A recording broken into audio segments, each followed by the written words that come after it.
Thank you everyone for joining us today. We're essentially going to be hosting you guys here for the next about 45 minutes. The goal here is to go through a much or highly kind of requested functionality from Anaplan called Anaplan Optimizer. So I'm just going to go ahead and do a quick introduction, do a quick round of introduction for myself, a quick round of introduction for the company, and then the goal is going to be to kind of jump right into that, into the optimizer build to show you guys some cool things we can do with it. With that, my name is Abdullah Shah. I'm a project manager at Fadmoor. Today, we're essentially going to be walking through, like I mentioned, a small demonstration in Anaplan of a not very widely known functionality called Anaplan Optimizer. It's essentially a really cool optimization engine built on top of Gurobi, and we can talk a little bit more about that. But it's one of the most advanced bleeding edge technologies you get when you think about linear optimization, and it opens up your Anaplan planning capabilities with solving all sorts of really complex planning solutions that humans would find very difficult and very tedious to go through and solve. But Anaplan and Optimizer can solve that for you in a few seconds. With that, a little bit about the company before we get into the actual optimizer build. So as part of the Fadmoor company here, we've been around for a little over 5 years now. But while that time is a bit short, the group here essentially has between on average 10 and 15 years or 20 years worth of experience. They're bringing in from different different walks of life. They're essentially bringing in from different tools. That they've used in their past lives. The company is global. We have headquarters in Dallas and Kigali, and we've also got professional hubs in 4 other cities, and we're expanding throughout the region and the global worldwide as well. And with that out of the way, what I would like to say is while the time here is pretty short in terms of going from 2021 to 2026, but we have had over 150 successful engagements with several unique clients coming back with connected planning, which is Anaplan's key selling point. So essentially, because Anaplan's a modular tool, you're able to go through, start small with a demand planning implementation or an FP&A implementation, and then kind of take cool opportunities like Optimizer, Forecaster, some other AI enhanced capabilities of planning, and build them onto your tool. A little bit about our core team here. So our core team is based out of Rwanda, Kigali, Rwanda. What essentially started as missionary work for one of the founders has grown into a very robust delivery arm. The team in Rwanda is led by an onshore staff, and the onshore staff essentially goes through leading client engagements with the robust team in Rwanda, like I mentioned, with over 100 folks out there helping us build these. These are not outsourced folks. These are actually our employees. They're on career paths to become consultants, to become solution architects with Anaplan, and they're essentially part of the team here. Awesome. With that, we're going to kind of get into the webinar today, what the focus of the webinar today is. Today, we're going to be looking at a much requested functionality. It's to do with shipping and essentially making it a bit easier for your team to build purchase orders. So it's, I guess, easily known as container building or building efficient containers or containerization. Lots of different names in it for different walks or industries that people call it. We're going to refer to it as container building going forward. But the idea is, how do you pack as many items on a pallet to use up the pallet as efficiently as possible? And then how do you pack as many pallets onto a container, taking into account there's height variability, there's weight limitations, there's pallet slotting available on a specific container. So the idea is, how do you do that in the most efficient manner possible? And then optimization is one of the things that helps us get to it. So instead of finding a local optimal fume, so as you kind of go down the list, you go like, hey, here's the first thing that makes sense. Anaplan builds out all the possibilities that exist in any kind of, putting all the SKUs on a pallet, putting the pallets on the containers, and then finds you the very, very best one in less time than it would take a person to do the manual planning. So kind of going through the definition here. So it's not, like I said, not just about fitting everything into the container. It's about doing it as efficiently as possible, because you want to keep costs down in terms of shipping. You want to keep overages down, and then also any premiums down in terms of shipping. Have empty containers or containers that haven't been slotted fully. The other part that's really cool about this is building efficient containers can be driven not only by cost, but also the flip side of that, which is revenue. So you can actually build your containers in a constrained environment to focus on the highest earning products first and kind of rank them by contribution towards your margin. The idea being whatever is the fastest mover and things you want to hit, no out of stocks on, things you make the highest amount of money on moving or have contractual obligations to, you kind of prioritize them and fit them in first efficiently as possible, and then kind of use the remaining containers available in your fleet to be able to fill all the rest of the items going down the stratification of A items, B items, C items, no items, based on company strategic goals. So Anaplan's role in all of this is to be able to kind of take the manual part of container building, which would essentially require a planner like myself or yourself watching, going down all the list of items that they need to buy, figuring out based on weight, based on pallet sizes, based on what can be stacked over what. So if you're shipping frozen items with non-frozen items, those usually can't be shipped together. Taking all of those things into account, trying to get through as many of those as they can, and figuring out whatever the best solution they can find in the first go around or maybe the second go around. Because if you think about it, as you're doing these monthly buys, weekly buys, monthly buys, even quarterly buys, the number of items to go through and figure out or build a shipping manifest for is a huge amount, depending on even a modest sized company. So Anaplan's role in all of this is basically enabling the planners to do more value additive work. So instead of going through and just trying to build a container, it basically lets you build efficient containers and then lets the planners review it. So you could take a week's worth of work down into a couple of hours. So Anaplan builds everything for you. You review any exceptions, any thresholds, and go through and say, hey, everything that sits within our bounds of acceptable thresholds, those get approved. Anything that's outside of our thresholds, either up or down, we kind of go through, review them, make any manual adjustments if needed, and that's kind of shrinks that value add that we talked about of shrinking a week's worth of work or a couple of days worth of work into maybe like a couple of hours or an afternoon's worth of work. So talking about some of the pitfalls of manual container building. So we talked about how you can help the planners and what you gain from doing Anaplan, but now let's talk about some of the things you lose by doing the manual container building. So the main thing to think about in terms of the challenge here is the permutation challenge or the combinatrix challenge, which is as you start stacking different constraints together. So you think about the cubic feet available or the weight available on a container. You talk about pallet slots available on a container. You can talk about frozen items and non-frozen items not being able to mix on a unified pallet. You can talk about things like certain items can't stack on other items because there's weight restrictions. So when you start adding all of these variables together, like in our example here laid up, we have three very simple things to think about. Hey, how many cases do I need? How many layers do those cases go into when you're fitting a pallet? And how many layers can you fit on top of a pallet? Like that's three things to think about. So if you start saying, hey, I have 5 items, I have 3 constraints or variables to think about, I have 2 types of containers I ship in, I have a 20-foot container with 10 pallet slots and I don't know, like 24,000 pounds of available shipping capacity. I have, a bigger 40-foot container that does double the slots, double the capacity. So now I have 2 more of those. As you start stacking these, it's basically a multiplicative issue. So as you can see, having 5 items, 3 pallet types, 2 container sizes, all of a sudden you've got 30 plus combinations to test for every single container you're building. And if you're building, hundreds of containers or tens of containers, it can get out of hand really quickly. And the other big part of it is the human limit of it. So not only does it get out of hand, but also as people are planning in silos. So if I'm taking care of a certain product category, writing my purchase orders, you're writing purchase orders for a different product category, we don't have access to information to say, hey, I can actually put my product on your container because you have space available, because we're all working in our silos and we're not communicating. And that's kind of the human limit of it. So we typically pick the first configuration we can and we go with it. We're not trying to reiterate and say, well, I've picked my configurations, you've picked yours. Can we tally against each other and figure out, do we have collectively the best thing we can do for the company? If not, can we restructure this and build better containers? That usually doesn't happen. So that collaborative work can be outsourced to Anaplan and the Optimizer tool to be able to do for you guys.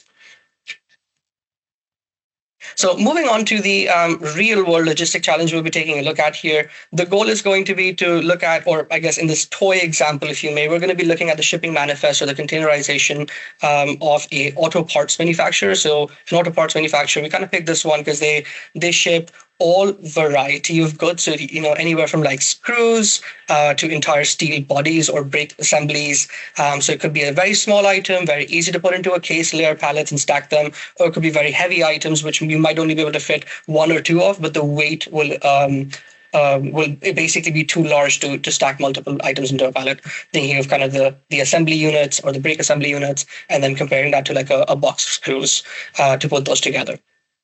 The task here is going to be to ship mixed queue orders. So essentially trying to figure out not just being able to ship like an item on a container to say, hey, I need 5 of these, I need 5 pallets of this item. I'm going to put that on a container. I need 5 pallets of another item. Just going to put that on a separate container. So kind of just creating purchase orders by items, being able to do unified containerization to be able to say, while I need, 5 pallets here, 5 pallets here, I can, if I fall within the weight requirement, I can put them on one 20-foot container and go ahead and ship them together. And then when they reach here, we can unpack and rack them. The complexity, as kind of made aware in the last slide, is we have varying product dimensions, we have varying constraints, we have different types of pallets, we have different types of containers. We also have a variety of different constraints within items. Certain items are very large, certain items are very small, easy to stack, large ones very hard to stack. So taking all those things into account, the goal here is going to be to try and build an efficient container as opposed to just fitting everything into a container.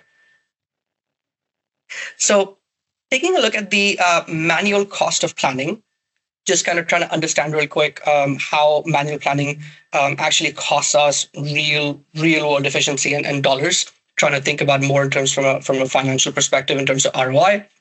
The current process that we're thinking about, where we're doing manual planning in those silos, we're taking a look at this auto parts manufacturer. We're going ahead and we're saying, hey, there's a planner for the assembly unit. There's a planner for the screws that we talked about. They're all planning separately, and on average, what we find in our as we go through with client engagements, we find on average anywhere from like 80 to 85% of a container is efficiently utilized. The rest of it is either left empty or filled with items that weren't necessarily required, but were put in there because they just complemented the container and just helped them fill. So these items, obviously downstream, if we don't have the right demand for it, define methodology to get them out of our inventory. The really simple thing is they're going to become slow moving inventory, eventually lead to either dead stock or a write-off or some kind of scrap process being done to them. So separate issue, can talk about it a different way, but the inventory investment, because of having inefficient containers or having empty containers, which essentially costs us premiums in certain shipping lanes to be able to kind of sell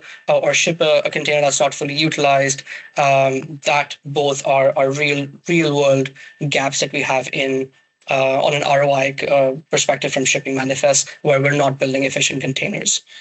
So like we mentioned here, the limitation here is that without an optimization engine, it is not realistic to kind of assume or I guess infer that people are going to be going ahead and building efficient containers, because it is not really a possibility for humans at the moment to kind of go through and build efficient containers in a way that you can kind of get the rest of your day job done. So you might want to make this entirety of your day job where you're doing this for weeks on end, trying to find the best, most possible solution, and then writing that PO. But unfortunately, in the real world, we can't get that done. That amount of time can't be dedicated by a person or a team into doing something like this. And at the same time, when there's tools out there that help us to do certain tasks, when they help us do efficient planning and efficient container building, there's better value to be that we can derive from our people.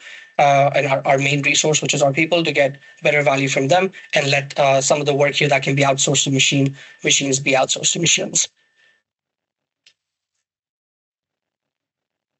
So with that, we're essentially going to quickly jump over into Anaplan. We're going to walk you through our demo environment here, just restating our demo environment, essentially built as an auto parts manufacturer. We'll take a look at the items we're manufacturing. We'll take a look at, or I should say, manufacturing shipping. We'll take a look at our pallet types that we have available, different constraints we can put in on the pallets. We'll take a look at the container types we have available, and different constraints we can put on the container types. So with that, we'll kind of pull over Anaplan and get right into it. So the first thing we'll go over here, like I talked about, is trying to get an idea of how many different things or challenges there can be when we're, or different types of challenges there can be when we're building a simple shipping manifest. So as we take a look here in the SKU details, we've got a wide variety of goods that are being moved, all the way from housing units to assembly boxes to sensor control kits, which are essentially like small sensors you can put in, to filters, which are very light but sometimes large. So you have to a different kind of a different kind of complexity there, where you can fit 18 pounds per case. So it's super light, not very heavy in terms of how it ships, but essentially takes up the same amount of space on the pallet that a more heavier item would take. So a little different dimensionality there. So here in Anaplan, we're able to, in our toy example here, show pounds per case. So that's kind of the weight that each case has for these items. We're able to take our the length or the dimensionality. So we've got some lengths, some widths, and some heights. And then we've also got some quantities that we can fit into each case. So these are some generic dimensionality. Obviously, as we go through and build more complex containerization logic, you can take into account cubic feet available inside a container. You can also take things into account, like we said, hey, a steel housing unit cannot be shipped with a sensor control unit because the weight from the housing unit might, squish the sensors. So there's things like that can be taken into account for this example here to kind of feed the imagination of you guys watching. We'll keep it simple, but I'll speak to where some added complexity can be added and handled very efficiently by the tool itself. So moving on, we're essentially able to take a look at two other types of constraints. So we talked about getting three constraints in there just to kind of get the combinatorics problem or challenge started. So the first one is the dimensionality and the weight of each item that we're shipping and how varied it is. The next one here is going to be the different types of pallets we can ship from. So depending on where things are coming in, so whether you have European suppliers, Chinese suppliers, Asian suppliers, anywhere else that you're getting items in from, or even domestically from the US if you're shipping from a port to port or internally on land. The idea is you could have different types of pallets coming in. So there can be pallets that are different height, different weights that they can sustain because of the build quality. There's also different lengths, widths, and other dimensionality that you can put on a pallet. Similarly, there's also the ability to add more complexity into the different types of pallets, because there are certain pallets that you can that are easy to unify versus certain pallets that are easy to ship one item on. So things that are easier to wrap and unpack at the receiving location versus things that are sent kind of, almost in a cross-docking environment to say, hey, we're putting one item on this pallet, we're closing the pallet up, we're shipping it all the way through, and you can essentially move it to this final destination without having to kind of take layers out of it or cases out of it at different destinations. So we can add that kind of complexity to pallets. And then similarly, the last one we'll take a look at here is the container types. So in this particular example, we went with two containers, which are some of the most standard container types. You've got a 20-foot container and a 40-foot container. The idea here was just to illustrate, hey, not only can we take different costs into account to kind of tag back in or tie back into that ROI or contribution margin discussion to say we don't just want to optimize and build good containers, but building good containers and where we need to have 10 pallet slots and not overpaying for a container that has 20, making sure that we can do the best in there to make the most out of our shipping budget. And then the other thing in here is obviously taking into account, hey, should we add a little extra weight onto one container versus the second one? Does the cost justify the means based on the revenue that's going to be derived from the items on that container, taking out the cost, taking out the costs, and then figuring out what the net impact of the gross revenue earned from that item was going to be. So those are kind of our three constraints here we'll take a look at. And then as we take a look at these, we're essentially going to go through a very simple example in here, kind of walking through top down. We've got a pallet selection and a container selection. So we're essentially saying, hey, we're right now shipping our 48 inch by 40 inch GMA pallets. We're going to be shipping them into a 40-foot standard container. And I'll show you guys how we can play around with some of those on the fly. Should you want to do some scenario planning, which is essentially one of the biggest advantages of having all this data and the optimizer in Anaplan.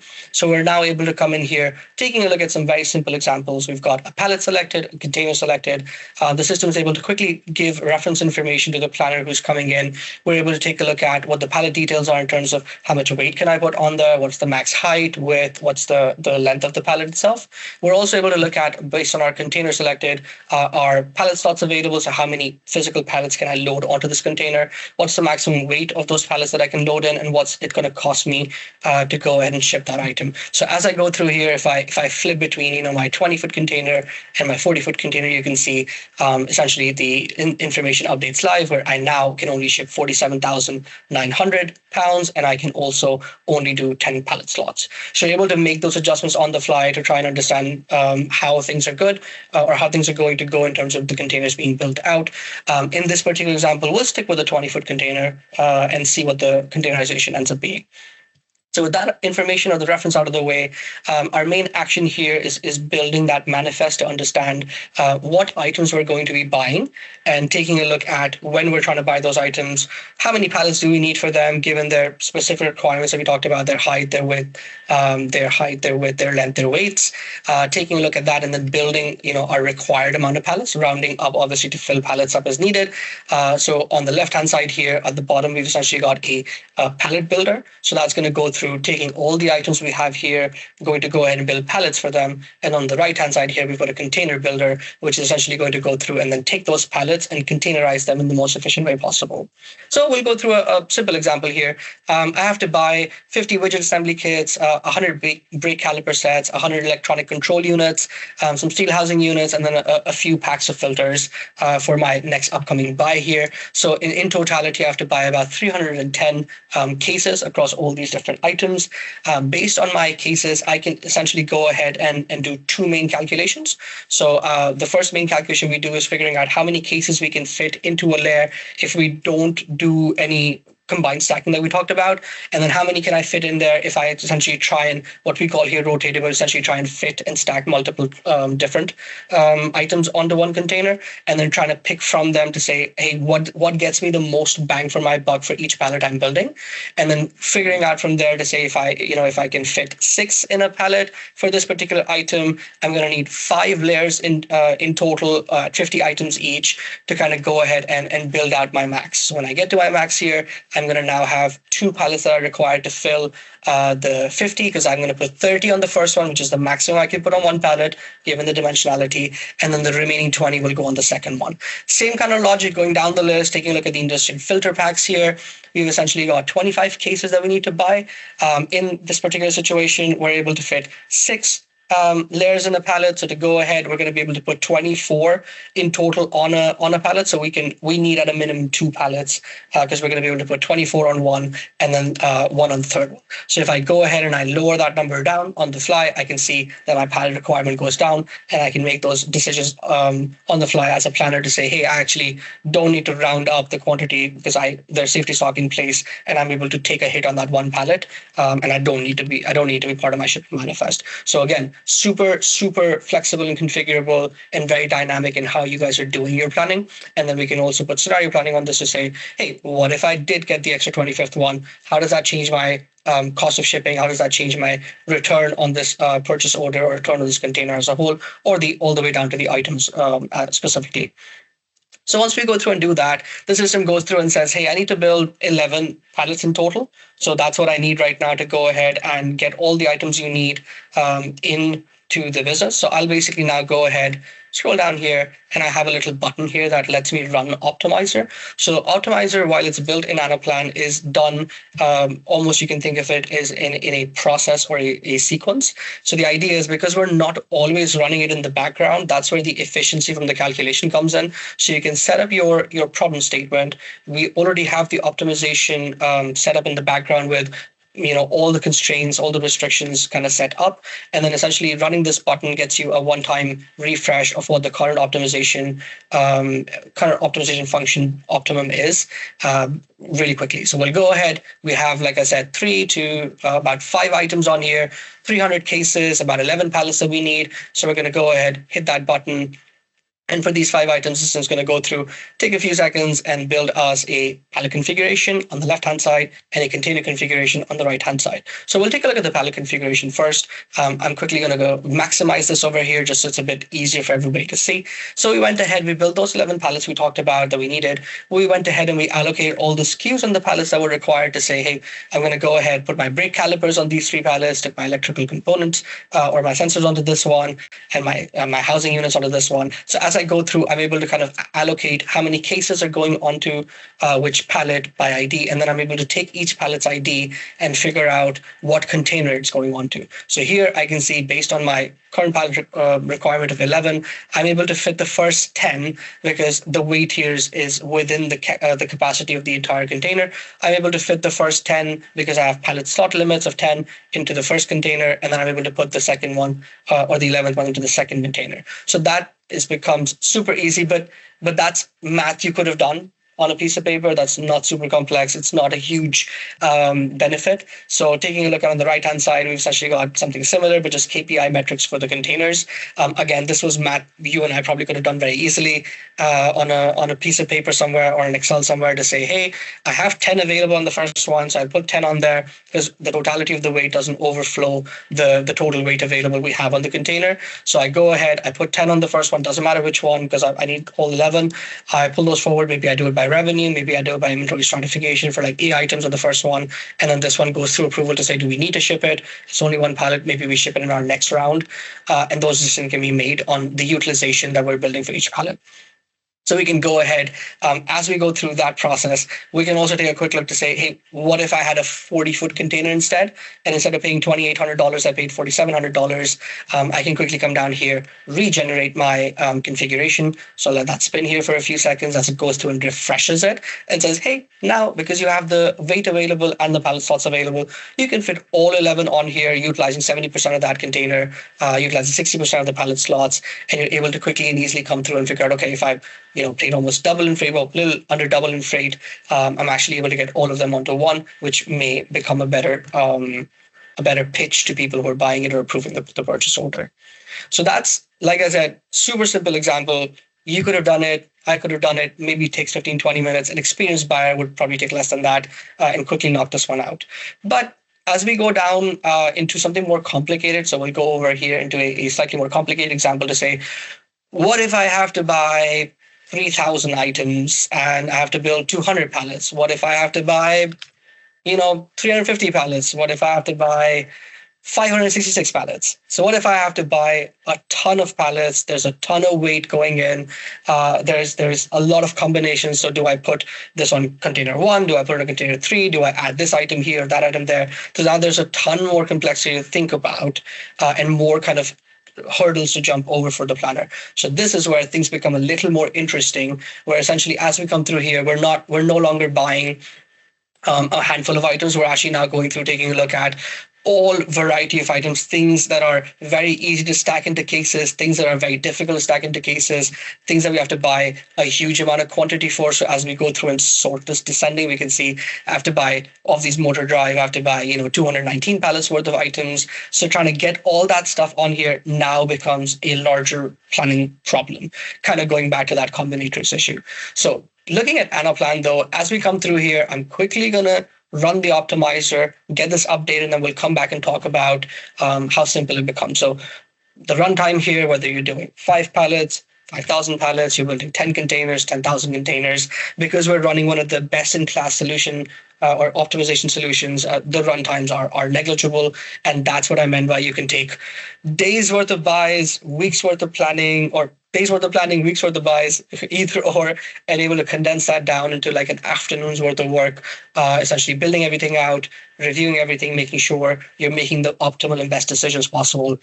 So coming down here, taking a look at our totality, we're essentially building, in our rough examples, we're changing things. We're buying almost 8,500 cases. We're building 566 pallets. So as I go through and take a look at our pallet building, like we did before, scrolling all the way down real quick just to see, we're able to build all 566 of those pallets to get the 8,500 cases we're trying to buy. And it's almost 400,000 pounds worth of items we're buying, and we're able to efficiently go through and assign each container or each type of pallet to each container, and you get a full manifest pre-built out to say this pallet with this item with this many cases goes on this container. So essentially an output that you get into out of Anaplan and then work off of in your ERP tool to go ahead and place those orders. Taking a quick look at the container metrics here, you can basically come through and see that we built about 29 containers in this purchase, or 29 POs, if that's an easier way to think about it, 29 purchase orders, where essentially we've loaded them up with our items. We've got the detail on the left-hand side that we looked at for each pallet and SKU tagged to each container. And on this side, we've essentially got our pallet loads to say, hey, we've loaded 20 pallets out of this container, so we've utilized 100% of our pallet slots. And then working our way down, you'll see we've essentially gone through and said, we've utilized 90% of the weight on the first one, 60% on the second one, and then walking down. And again, these are things that can be updated in terms of targets to say, I don't care about weight. Maybe weight's not my priority. Maybe my priority is to be able to go through and buy my A items first because I have do not stock items. Maybe my priority is to prioritize new items because I want to give them the ability to grow and I want to hit my promotion dates and launch dates. There's all sorts of things that we can add into the optimization function as something to goal seek and be able to kind of go through and say, here's what I want to do. And here's how I want to run the business. And those can be done via scenarios to have a scenario that does best margin, a scenario that does lowest cost, a scenario that does fewest containers. So you can tie them all into different avenues of planning very, very easily, highly configurable, highly flexible, and highly scalable. So with that kind of out of the way, taking a look at those two examples, we're now able to quickly flip back here to the presentation here. So coming through from the demonstration, quickly flip back and kind of reset the stage of what we saw in the Anaplan Optimizer in action. So we saw a simple scenario. We saw a more complex scenario. The simple scenario being, we have 5 items. I have to buy maybe like 10, 12 pallets. I know I can fit them in 1 or 2 containers. So really easy back of the envelope math anybody could do. And then we looked at some more serious planning or some more problematic, complex orders where you have to buy hundreds of items. You have to buy tens of containers, hundreds of pallets. And the idea there is Anaplan makes that just as easy using the optimizer as scenario 1. Like it's the same button you press to get the same output in the same amount of time. And essentially it's 100 times more complex to do for a person. So for a person to go from scenario 1 to scenario 2 doesn't scale really well. For Anaplan to go from scenario 1 to scenario 2 scales basically the same, no difference whatsoever. The third thing we looked at is being able to kind of incorporate key metrics, being able to take a look at fill rates, being able to take a look at what's the utilization in terms of pallet slots. Am I utilizing all of my weight? Am I allocating items out correctly based on how many I can fit on a pallet, whether I can stack them, what the height, weight, and length of the items are. So kind of taking all those things into account, taking a look at freight costs. So say, hey, can I pay $4,700 instead of $2,800? Does that get me a better container allocation if I go from my 20-foot container to my 40-foot container? Trying to make those decisions on the fly within scenarios to try and understand what drives the business the best and what makes the most amount of sense. So that's kind of what Optimizer offers and kind of what we went over here, talking about some obvious improvements that Optimizer brings to your planning solution, whether that's in Anaplan right now or as a brand new implementation. You're able to gain efficiency and speed. You're able to gain a financial benefit. We talked about the actual ROI here, in the sense that with the investment here, you could lower your freight bills, you could optimize revenue in terms of making sure, or you could optimize fill rates if that helps you contractually. So a lot of clients actually have contractual coming out of COVID here, coming out of some other supply chain constraints, if you may. A lot of vendors or anchor vendors or customers have started to build contractual limits in there to say, hey, you need to hit certain thresholds. If you don't, you have to pay penalties on those. So being able to build efficient containers to make sure you're consistently meeting those requirements contractually, so you're not having to incur additional fees either on shipping or missing contractual requirements or liabilities. So the idea is it's true benefit more than just the ability to make your planner's life easier, which in my opinion, I'm selfish, is number one as a planner. Myself as a buyer in the past, I would say a tool like this back when I was doing this would have been very much appreciated, just because those really long nights of trying to figure out, hey, this rush order that just came in for the new promotion we're running, how do we get this on here in the most efficient way possible without ballooning our freight by adding another container. Where do we put it? Do we move something? Something like this would be really, really simple to do here with the efficiency and speed we've looked at. And then obviously being able to kind of optimize for the metrics, for your margin, for your cost, for fill rates on the customer side, on the vendor side, taking any of those key metrics where you guys measure success into account. And then taking a look at the last one, visibility and control. So that's actually one of the lowest hanging fruits, if you may, that people often aren't able to digest until they actually get it. So money is easy to understand because it's numbers. It's very easy to think about. Efficiency and speed is really easy to think about because you can ask a planner, hey, how long does your buy plan take? Like how long does it take for you once the procurement team produces a SKU list for you to containerize that and say, here's what I'm going to buy from this vendor. Here's the POs I'm going to place. You can quantify these things.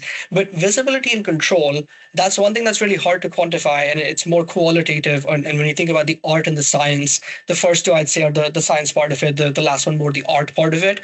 And the idea with that is that doing something like this gives you a better and more consistent output. So you're able to understand when you build containers, every single buy cycle, cycle over cycle, why you did something, what the rules were that were followed, what the thought process was that was followed, because the optimizer basically is taking almost a sequential parameter into account to say, hey, got to hit weight, got to hit pallets, got to hit, whatever our KPI priority is, whether it's cost, revenue, fuse containers, customer fill rate. You're able to get a very consistent approach, and it doesn't differ from buyer to buyer. So if you have a large team of people, say you have 5 or 6 planners on your team, they're going ahead and they're doing separate buys. Each planner might have a different way of buying things, a different way of clubbing things into containers. And what that produces are very inconsistent buys across different vendors. Very hard to compare performances across vendors as well. If you're doing a bunch of vendor scorecarding, it's hard to understand why is this vendor doing better in certain areas versus this one.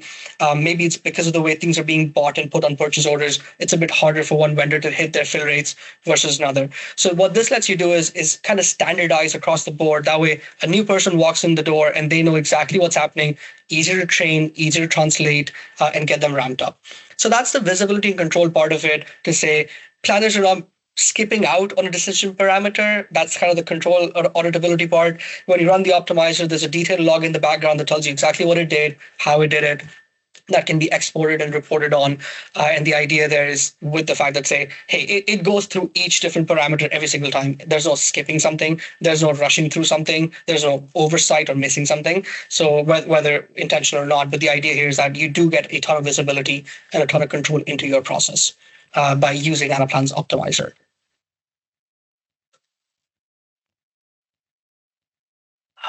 So taking a look briefly under the hood, so we talked about and we kind of name dropped the Anaplan optimization engine. It's bleeding edge, like I said. It's powered by Gurobi optimization, which is one of the leading linear optimization tools out there. The problem we're solving here, although optimization can be used to solve a ton of different problems, but the one we're solving here is most commonly known as the knapsack problem.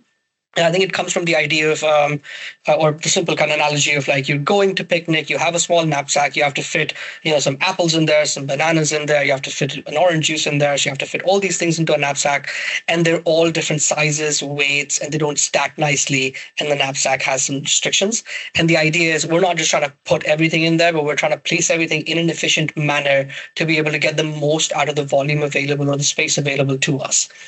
So the goal here is the Gurobi engine, the optimization engine, goes through a linear and a mixed linear integer or mixed integer linear program in the MILP allocation engine or optimization engine. And it basically goes through and solves a knapsack problem to say, hey, I have this container. As I start loading it up with pallets, or I have a pallet, and as I start loading it up with SKUs, what is the best, most efficient way to do it? And realistically, if you want to think about it in a step-by-step process, the way a person would do it, the system does something very similar. It basically puts things, takes things, checks a KPI. So it goes, if I put this item on here, what did my weight utilization, pallet utilization, my contribution margin, what did the KPIs go? Did they go up or down? You take something out, you put the next one in, and you kind of run through all the different combinations possible and build pick whichever one was the highest or the best, most optimum one given the parameters set.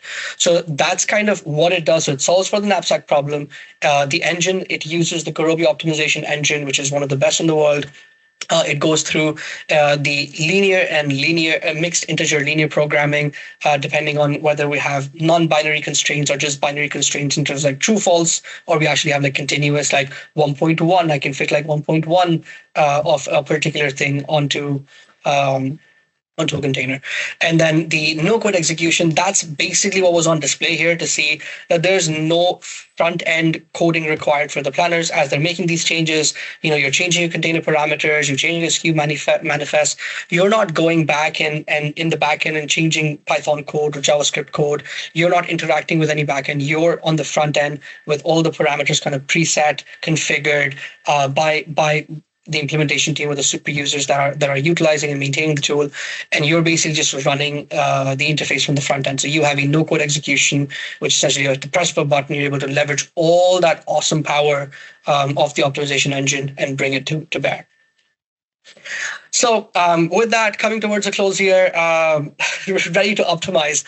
So with that coming to a close here, the idea is manual planning, while it works for smaller scale SKU manifests, smaller scale requirements, as all things in terms of planning, when you're trying to plan for a small subset, it's very easy to do in a silo, but it's not the most efficient thing possible. When you try and scale that same problem to a higher level, to say we have tens of different combinations, we have 14 different items, 10 different vendors, 50 different countries we're sourcing from, and as we start to expand the problem, and as you start to add more and more people in it and make it more and more siloed, the manual planning leaves actual money on the table. So not just efficiency, not just time, but you're leaving actual money on the table that could be grabbed as a low-hanging fruit, reinvested into the business for growth and long-term benefits.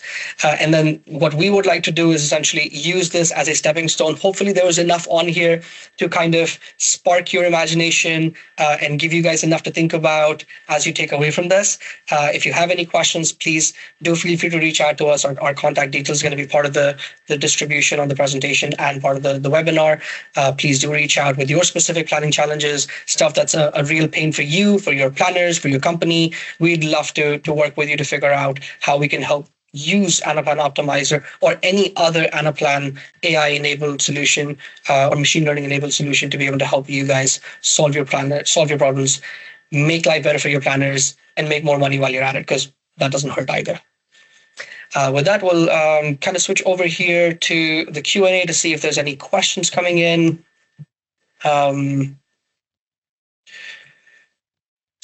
So quick question here, Anaplan optimization. So Anaplan Optimizer, it is part of the Anaplan suite of tools. There's way more tools on here. While this was the focus here today, but there's a ton of Anaplan AI enabled tools. Instead of Co-Planner, that's more natural machine learning. You're able to come through, use LLMs, very similar to ChatGPT, talk to it, and be able to get answers. You got Forecaster, which is brand new state-of-the-art forecasting tool, helps you build excellent machine learning and statistical forecast given historical trends into the future. And there's Optimizer, and then there's other tools available as well. Awesome. And with that, if there's any other questions, I would love to take that. If there's anything that comes to mind after the fact, please do feel free to reach out. Thank you.